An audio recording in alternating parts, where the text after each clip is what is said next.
Okay, everybody, welcome to my live. I just thought I'd pop in here to share on the topic of mindless eating. I was here doing some reading today, and this is what jumped out at me, so I thought I would share with you ladies about this topic, because it's a real struggle for a lot of us, the snacking mid-afternoon as well as the nighttime snacking. And sometimes you feel like that you shouldn't be reaching for those stuff, but it's like you're not able to resist the temptation to not go for those snacks. So while we want to improve our health, we have to face the reality of the struggles that we're dealing with. And so tonight I'm going to be touching on the topic of mindless eating, why we keep snacking even when we are not hungry. And then I'm also going to share the steps with you how to stop the snacking. So in this video we're going to look at what causes us to be snacking mindlessly and the steps that we can take to stop this or to manage this. And in this video you're going to learn about the 3 areas to focus on that's going to help with reducing your snacking habits. Those 3 habits are going to include hydration, keeping stable blood sugar, and the last one is eating mindfully, around the habits that you have developed over time. So let's look at what is mindless snacking. So mindless snacking can be interpreted as just eating for the sake of eat, without being present, without being aware, without really noticing the food or being in tune with the food that you're eating. Sometimes we just have the food, we stand up, we're doing so many other things while we're eating, so we are not aligned and we're not present to what's happening between the food on the table and our mouth and when it goes down into the stomach. So we want to look at some of those habits and how we can break out of them, what's causing it. Alright, so first thing we want to look at is why cravings happen. Alright, so talking about cravings happen because we are distracted. The reason why many of us are eating or snacking mindlessly is out of emotions rather than physical hunger. So when we are physically hungry, that hunger is expressed in the stomach. We feel hunger in our stomach. Usually hunger can be satisfied with a variety of foods. Physical hunger comes on gradually, right? Emotional hunger, on the other hand, it comes on really suddenly. It is usually linked to a craving, or you have a strong feeling for one particular food, like something sweet, something salt, something tangy, whatever that is, but it's usually linked to a craving for a specific food, and it is usually out of the way we are feeling. It is linked to how we are feeling at the moment. That could be bored, that could be tired, we could be excited, happy, sad. So emotional eating is usually linked to the way we are feeling, and so that is what leads to us just snacking and eating away and giving into the cravings mindlessly. So we want to look at the changes now that we can make to identify these, when this craving is coming on, what we can do about it, and how to be successful about it. So like in the afternoons, most cravings come on in the afternoon, or at night time. In the afternoon is that energy crash, or what people call that niggeritis moment. And then at nights, before we go to bed, it's like sometimes we just have to get something sweet. We have to eat that biscuit,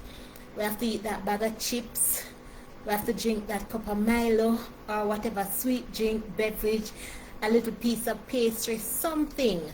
And even when we're not hungry, it's just a habit that we have formed over time as a response to how we are feeling at the time, being mindless. So let's get one thing clear, that cravings are not necessarily just about willpower, but they are often linked to our blood sugar stability, our hydration levels, as well as the habits that we have formed over time. So how do we keep our cravings in check, and how do we control them? And if you are listening this video on the live or on the replay, I want you to tell me in the comments, when is your biggest trigger time? Is it in the afternoons or is it at night? Because some persons it's just one time of the day, and if it's both morning and afternoon and night, you can also put that in the comments, right? So let's look at keeping step 1. So we're going to look at 5 ways how we can take control of our cravings. Step 1, important, keeping your blood sugar stable. You see, when we have stable blood sugar levels, we also have stable energy.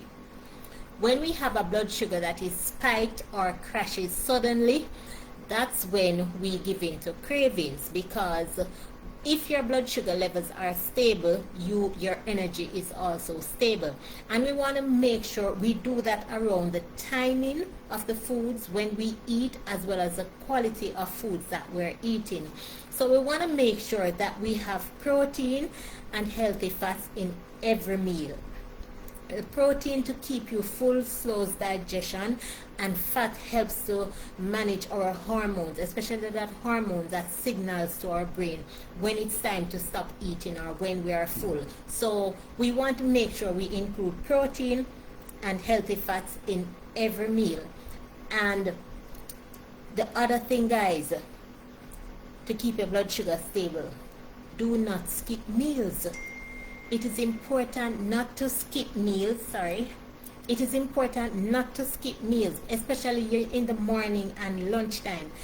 When you skip meals, what will happen? You're going to end up so hungry later on in the day that you're going to end up just reaching for anything. You're so hungry, you don't have time to think about what is healthy right now or what you should be eating or not eating. You just want something to eat, and you're gonna eat the quickest thing or anything you can find to eat. You're gonna grab it, and usually what's available are some things, foods that are high calorie, high sugar, high starch, high fat, a lot of sodium, not much protein. And so when we have those foods, it's gonna lead to a spike in our blood sugar levels and then a crash later on. And when the crash is coming, that's when the cravings set in. So one of the first things to focus on is keeping stable blood sugar.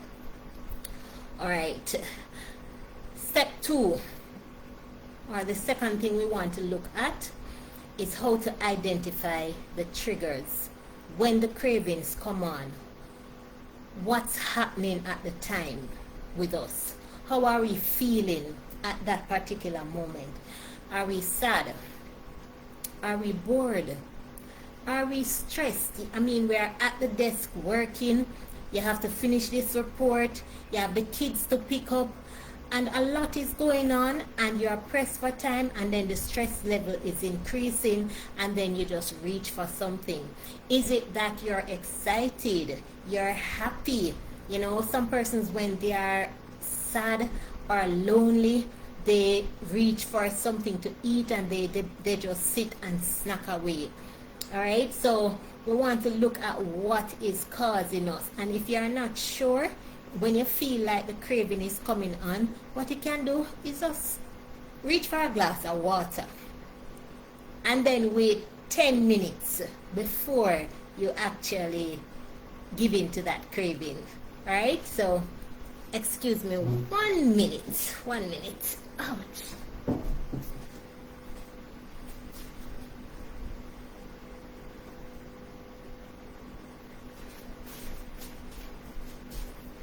Okay, guys, and all right.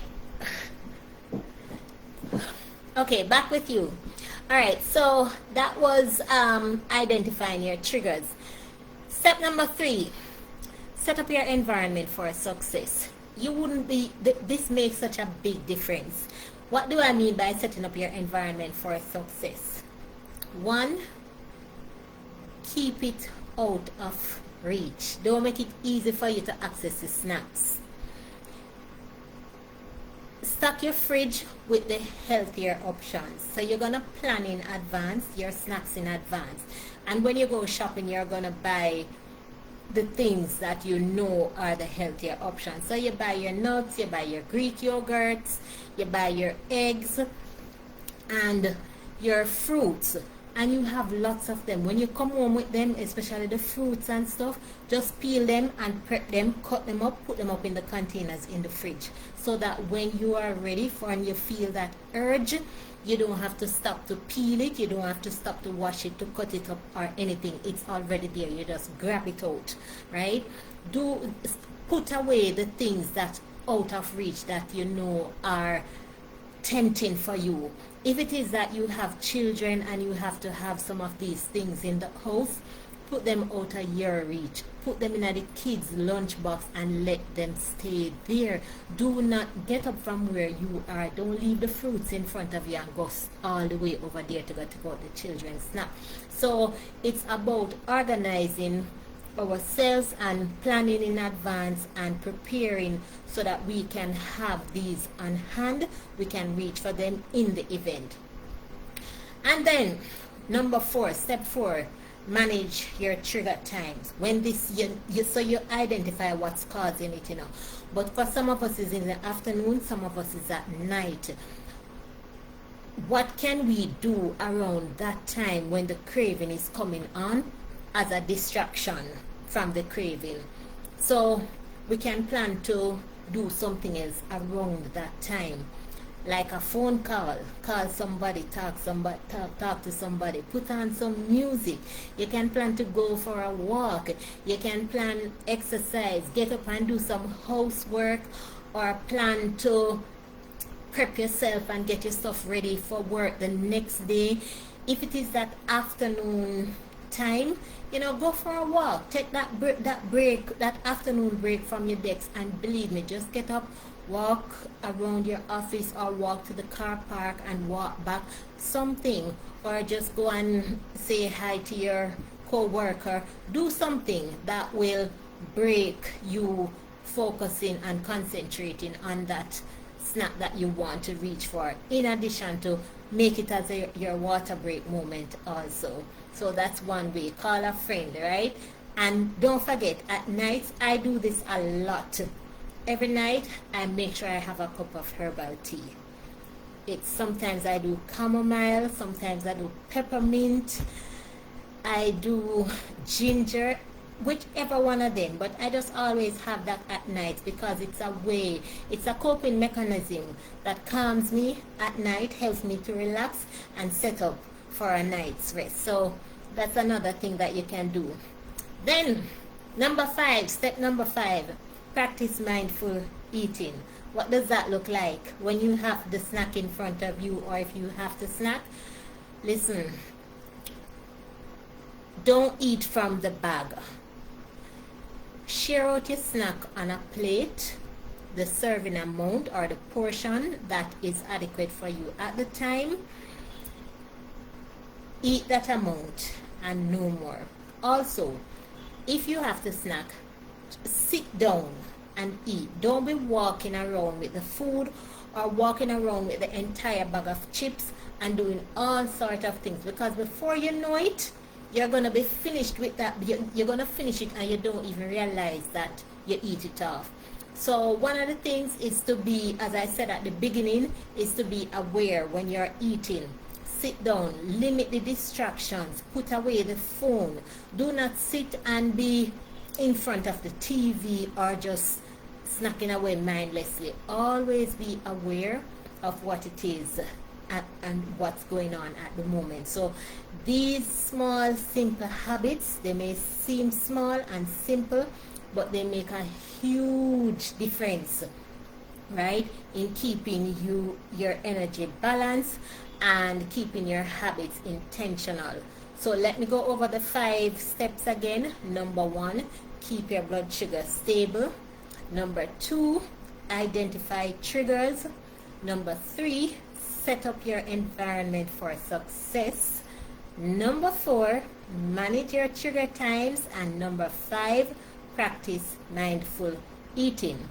So don't forget to tell me in the comments what your biggest trigger time is, and we're gonna go into more, I'll go into more detail on this topic later on in the week. I'll share some more tips with you how you can overcome mindless snacking. This is one of the habits, guys, that is sustainable for life. So when we talk about sustainable habits for weight loss, these are the things that we are focusing on, because if you are able to take control of this snacking habit and this mindless eating, this is something that can be done for life.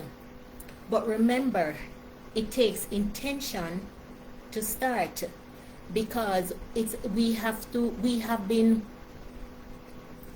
learned a certain way of responding to cravings when we feel them coming on because of the way we have been doing things. So now we have to unlearn those behaviors that have led us to where we are now. So if you want to change, you have to be willing to unlearn the behavioral patterns that you have developed over time. So we want to start by being aware, being present when we are eating. We put away the distractions. Notice how you're feeling. Ask yourself before you eat, am I hungry? What is it that I am feeling now? And pause before you eat. Every time, pause, ask yourself those 2 questions. Wait a little while, right? And then if you are still hungry after 10 minutes, sure, have something to eat. And also, you know, it is also okay sometimes to satisfy your craving with whatever it is that you are feeling for. So let me give you an example. If you have a strong urge for, you love chocolate cake, and let me show you how eating mindfully and with intuition can help you have that chocolate and overcome that craving. Because you will be eating mindfully, you're gonna just have a small, all you feel for is a chocolate, not an entire chocolate cake. Because you will be mindful at the moment, you are not hungry, you simply want to satisfy that craving in the moment. And remember, guys, no food is good or bad, so it's just being aware. So that piece of cake that you want to have, 1 bite. After you have had 1 bite, notice how you are feeling. Taste the food because you are aware, right? So you're noticing how it tastes, the texture, and you enjoy that 1 bite, and that is it. You don't need to eat the entire cake, because you will be noticing what's happening. You'll be aware of the food that you're consuming in that moment. So that is how you help to manage your cravings. I hope this was helpful for you.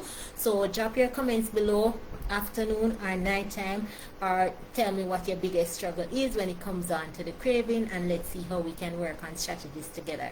Hope you find this very helpful. Take care and stay shredded.